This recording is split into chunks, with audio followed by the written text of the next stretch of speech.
अगर हम बात करें किसी बिजनेस में, अगर हम बात करें किसी स्पोर्ट में या किसी खेल में, अगर हम बात करें क्रिश्चियनिटी में या क्रिश्चियनिटी के बाहर भी, हर एक इंसान का कोई ना कोई एम है, कोई ना कोई एस्पायरेशन है, कोई ना कोई उमंग है, कोई ना कोई गोल है या कोई ना कोई एम है जिंदगी में। ओके, अब अगर आप एक क्रिश्चियन है, अगर आप एक मसीही हैं, what is your aim, what is your ambition? आपका एम्बिशन क्या है, आपका इरादा क्या है, आपका गोल क्या है, आपकी उमंग क्या है, आपका निशाना क्या है? तो जब हम पढ़ते हैं परमेश्वर के वचनों में, दूसरा कुरिन्थियों अध्याय 5 और उसके वचन 9 में, तो ये एक आयत हमें एस्पायरेशन देती है, हमें एम बताती है, एक सच्चे मसीह का एम, इरादा या गोल क्या होना चाहिए। तो ये वचन कहता है वचन 9 में, इस कारण हमारे मन की उमंग ये है। ओके, तो अंडरलाइन करें ये वर्ड, इंग्लिश में लिखा है एंड देयरफॉर वी एस्पायर, हमारी उमंग। ओके, एक्सपायर नहीं बोल रहा हूं, एस्पायर, ASPIRE, एस्पायर मतलब एम्बिशन, मतलब गोल। हमारा गोल ये है, हमारा एम ये है, हमारी उमंग ये है। तो क्या है कि चाहे साथ रहें, चाहे अलग रहें, पर हम उसे भाते रहें।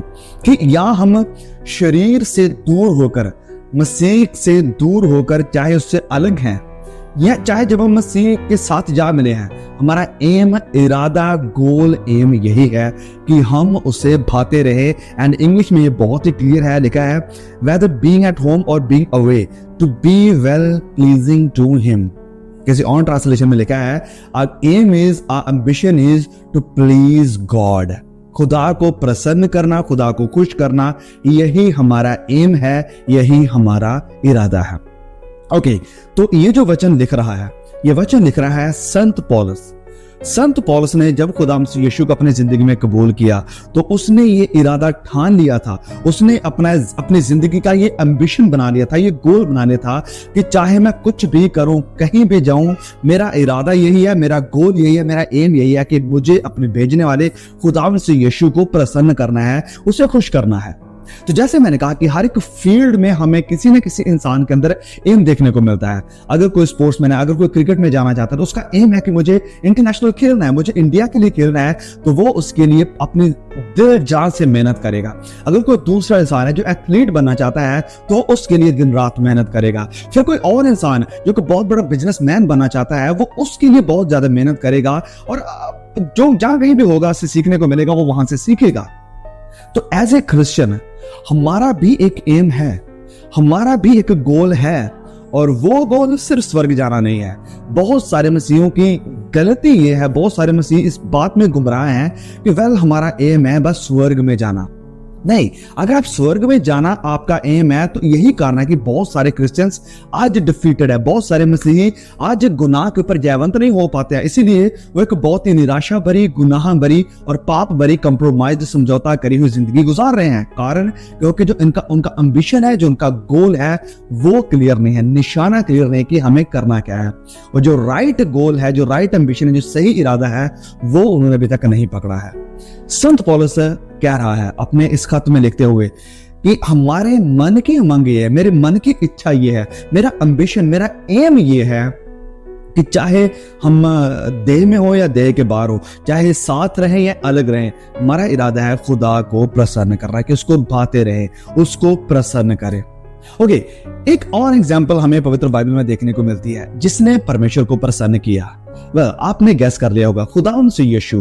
जब आप पढ़ेंगे मत्ती अध्याय 3 और उसके वचन 16 में, तो यहाँ पर हम जानते हैं कि खुदा मसीह यीशु यूहन्ना बपतिस्मा देने वाले के पास आते हैं बपतिस्मा लेने के लिए।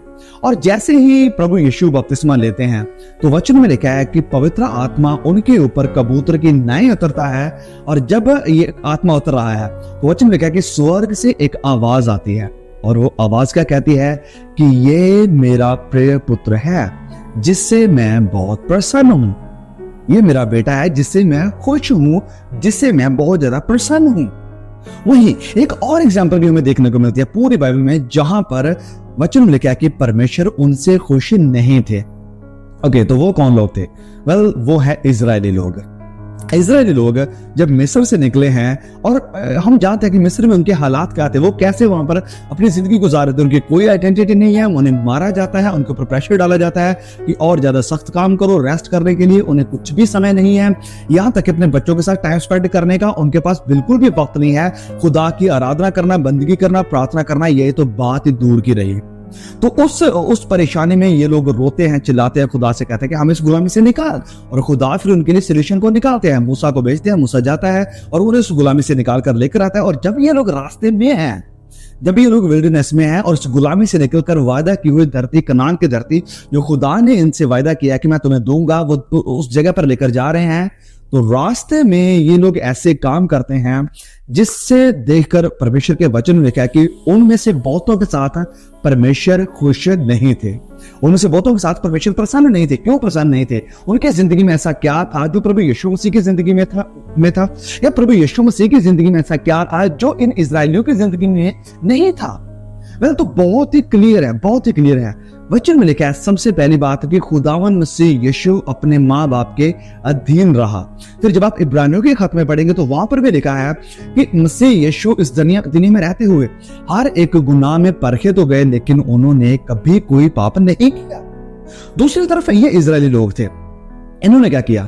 इन्होंने सबसे पहली बात तो जब मिस्र में ही थे तो वहां पर बहुत अद्भुत चमत्कारों को देखा जो खुदा की तरफ से इनके लिए हो रहे थे। फिरौन राजा के सामने 10 वहां पर चमत्कार देखे। फिर जैसे मिस्र से बाहर निकलते हैं, समुद्र को बटा हुआ देखते हैं।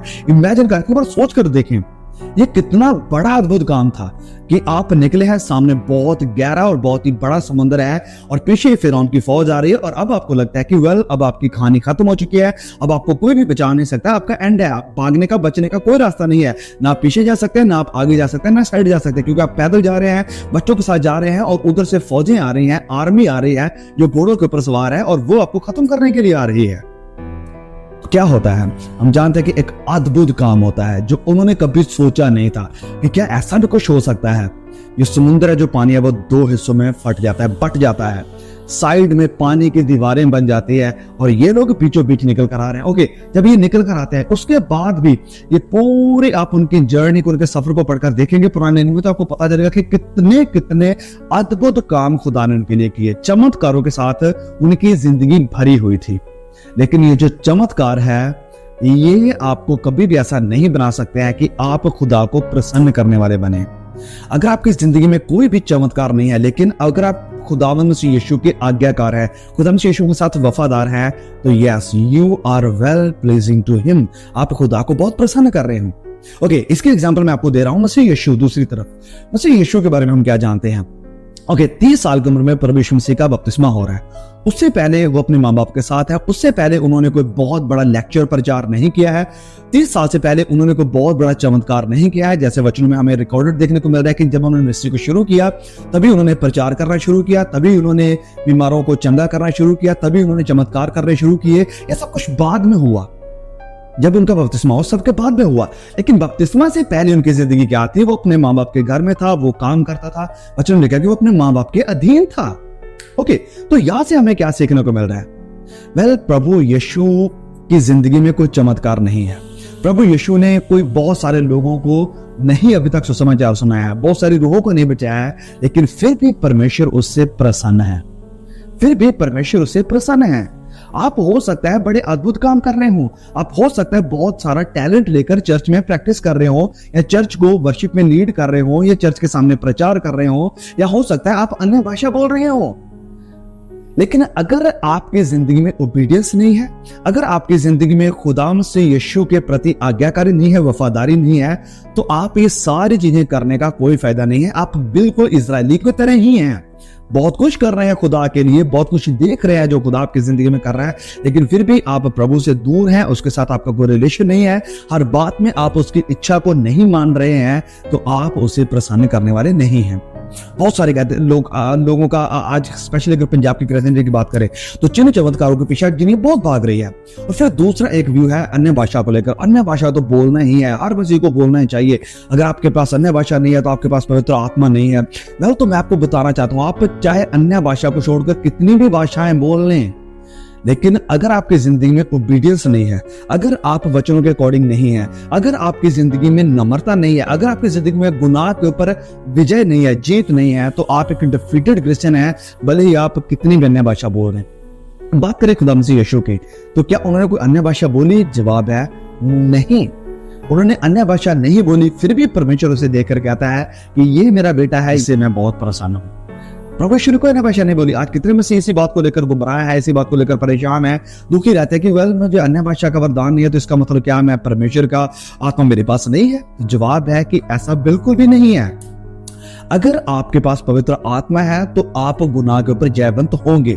अगर आप गुनाह के ऊपर जयवंत नहीं है और आपके पास बड़े बड़े वरदान है, आप लोगों को चंगा कर रहे हो, आपके पास अन्य भाषा है, आपको प्रचार करने की बड़ी एबिलिटी खुदा ने दी है, ये बड़ा वरदान दिया है, लेकिन गुनाह में है, तो आपके पास पवित्र आत्मा की सामर्थ्य नहीं है और आप खुदा को प्रसन्न नहीं कर रहे हो।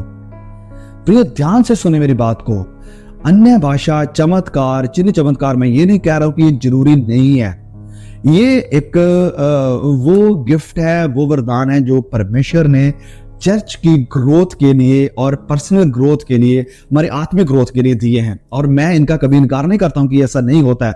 मैं सिसेशनिस्ट नहीं हूं। सिसेशनिस्ट वो हैं, बहुत सारे मसीह ऐसे हैं, बहुत सारे, ये क्रिश्चियनिटी में एक बिलीफ है सिसेशनिज्म करके। इसका मतलब ये होता है कि ये जो चमत्कार करने की ताकत थी, या चमत्कार का वरदान था, अन्य भाषा का वरदान था, और जितने भी ये वरदान है जिनका जिक्र हमें बाइबल में देखने को मिलता है, ये सारे सीज हो गए हैं। सीज मतलब रुक गए हैं, खत्म हो गए हैं, बंद हो गए हैं। बहुत सारे मसीह हैं जो इस व्यू को लेकर चले हैं, लेकिन मैं क्लियरली इस व्यू के साथ सहमत नहीं हूं। मैं सिसेशनिस्ट नहीं हूं।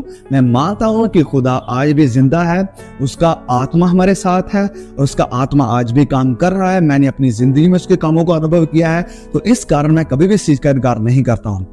लेकिन जो बात मैं कहने की कोशिश कर रहा हूं, और आई होप कि आप लोग समझ रहे हैं, बहुत ही सिंपल बात मैं आपको बताने की कोशिश कर रहा हूं कि अगर आप गुनाह के ऊपर जयवंत नहीं है, अगर आपका एम, आपका इरादा, आपका एम्बिशन परमेश्वर को खुश करना नहीं है, तो आप एक फेल्ड क्रिश्चियन है। फिर चाहे आप कितना भी प्रचार कर लें, फिर चाहे आप कितनी भी अन्य भाषा बोल रहे, फिर चाहे आप कितना भी प्रचार करके कितना भी लोगों को चंगा कर दे, चिन्ह चमत्कार कर दे, ये सारी चीजों का कोई भी फायदा नहीं है जब तक आप अपनी जिंदगी से परमेश्वर को प्रसन्न नहीं कर रहे हैं। इसके एग्जाम्पल मैं आपको 2 दे चुका हूं। इजरायली लोग, उनकी जिंदगी में कितने चिन्ह चमत्कार हुए, बहुत ज्यादा, शायद उतने बड़े और इतने अद्भुत चमत्कार हम भी नहीं एक्सपीरियंस कर पाएंगे जैसे उन्होंने किए, लेकिन फिर भी वचन कहता है कि खुदा उनसे प्रसन्न नहीं था।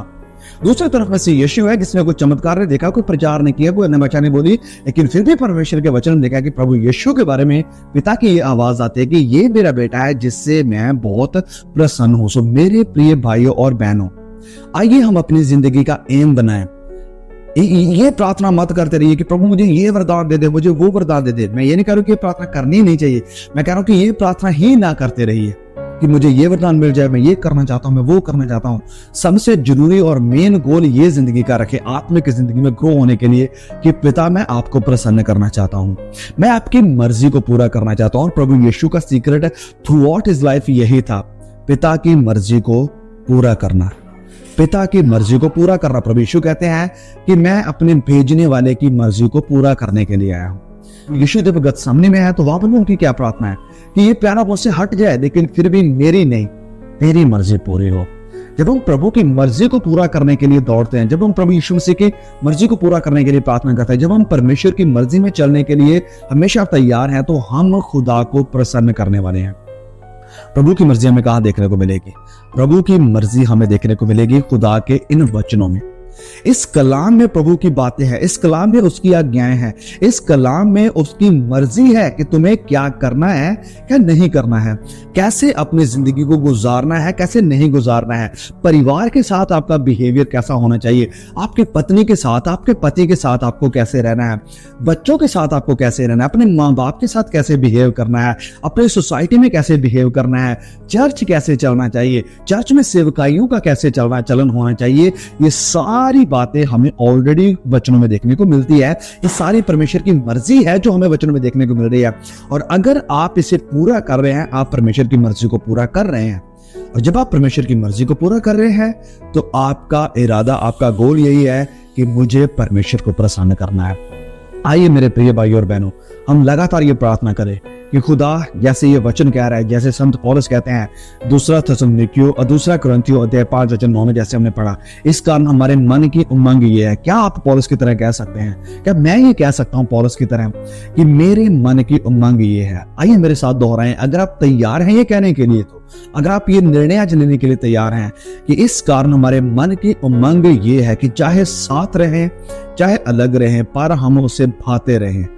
चाहे मेरे मन की उमंग, इरादा, एम्बिशन, एम ये है कि मैं चाहे शरीर में हूं चाहे शरीर से अलग हो जाऊंगा, मेरा इरादा, मेरा एम, मेरी उमंग ये है कि मैं पिता को प्रसन्न करूं, उससे भाता रहूं। अय्यूब की जिंदगी को देखें, जब अय्यूब के बारे में शैतान कंप्लेन लेकर गया खुदा के सामने, तो वो क्या कहता है कि वो तो तेरा भय मानता है, तेरा बड़ा उसके आसपास है। खुदा ने कहा तू जा, जो उसके साथ करना चाहता है कर ले, वो मेरा इनकार नहीं करेगा। और हम देखते हैं कि उसने खुदा का इनकार नहीं किया, चाहे बहुत कुछ इसके साथ हुआ। क्यों? क्योंकि वो परमेश्वर को प्रसन्न करने वाला था। आइए हम भी प्रभु यीशु मसीह को अपनी एग्जाम्पल मानकर, प्रभु यीशु मसीह को अपने सामने रखकर ऐसी जिंदगी गुजारे कि जहां पर अगर हम इस दुनिया को छोड़कर जाएं, इस दुनिया में रहते हुए वो हमारी तरफ देखे और कहे कि यस, ये मेरा बेटा है, ये मेरी बेटी है, जिससे मैं बहुत प्रसन्न हूं। God bless you all, see you again.